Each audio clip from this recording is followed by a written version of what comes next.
निषाद समाज की वीरांगना फूलन देवी को मारने वाला और किस तरह बोलने वाले लोग वहां शामिल हो, किस तरह ब्रॉडकास्ट किया जा रहा है आज के समय पर। आज जब मैं अपनी पार्टी के दलित सांसद आदित्य सुमन जी के साथ खड़ा हूं तो याद होगा मुझे गोली मारने की धमकी मिल रही है। जैसे फूलन देवी जी को मारा जैसे वैसे तुम्हें मारेंगे। आखिरकार कौन है इनके पीछे? और अगर ये धमकी दी गई है, अगर वो पोस्ट वायरल हो रही है, सोशल मीडिया पे चल रही है, वैसे तो सरकार को खुद संज्ञान लेना चाहिए। लेकिन अगर हमारी पार्टी के लोग शिकायत भी करने जा रहे हैं तो उस पर एफआईआर दर्ज नहीं हो रही है। बीजेपी के लोग कुछ भी लिख सकते हैं, उस पर उन पे एफआईआर नहीं होगी, कड़ी कार्रवाई नहीं होगी। और अगर एफआईआर हो भी जाएगी तो कार्रवाई नहीं होगी। करीबन 25-30 एफआईआर तो हम लिखा चुके हैं। इस सरकार में जाति कैसे काम कर रही है उसे देखिए।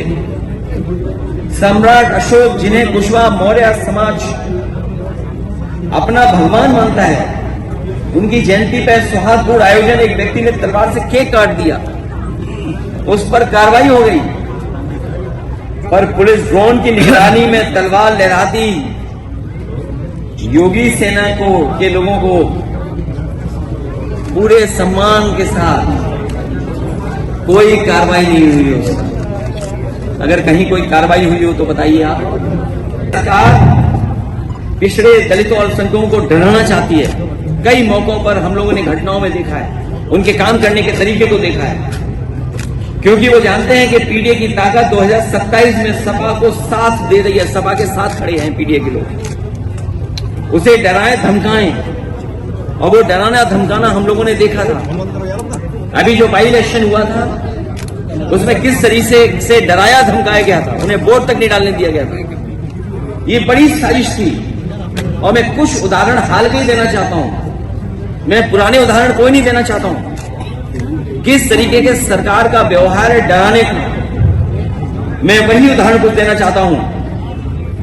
हालांकि कुछ बातें जो घटनाएं हैं उसमें कुछ मिलकर के कुछ और फैसले हुए हैं, लेकिन जो घटनाएं हम लोगों ने देखी और हाल में हुई हैं, इलाहाबाद में एक दलित को जला के मार दिया गया क्योंकि उसने जाति विशेष के लोगों के गेहूं काटने से मना कर दिया। क्या आज के आजाद भारत में जहां बाबा साहब भीमराव अम्बेडकर जी का संविधान हो, वहां पर ऐसी घटनाएं होंगी कि अगर गेहूं के काटने के लिए मना करते हैं तो उसकी जान ले लेंगे जला करके?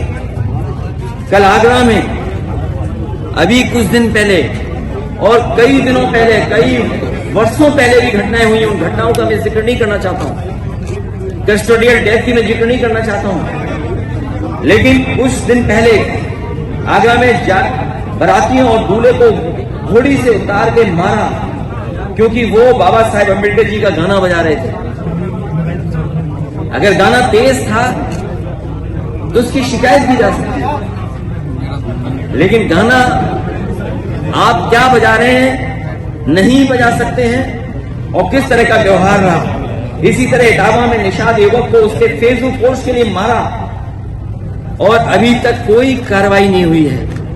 अभी हाल ही में फेसबुक पोस्ट लिख दिया, उसने वीरांगना फूलन देवी को लेकर के कुछ लिख दिया, उसको मारा और अभी तक मारने वालों पे कोई कार्रवाई नहीं हुई है। आजमगढ़ में एक दलित दंपति पुलिस से कह रहा था कि आप चल के मेरी बेटी छुड़ा दीजिए। जाति विशेष के दबंगों ने उसे बंधक बना दिया, उसका रेप कर रहे थे। बताइए आप किस युग में हैं? हम शायद ये भूल गए हैं, और इसलिए भूल गए क्योंकि सरकार बाबा साहब भीमराव अम्बेडकर जी के दिए हुए संविधान पे नहीं चली, इस कानून को नहीं लागू कर रही है। जौनपुर में एक नफरती बाबा साहेब की शोभा यात्रा के दिन उनके झंडे को पैरों तले रोंद रहा था।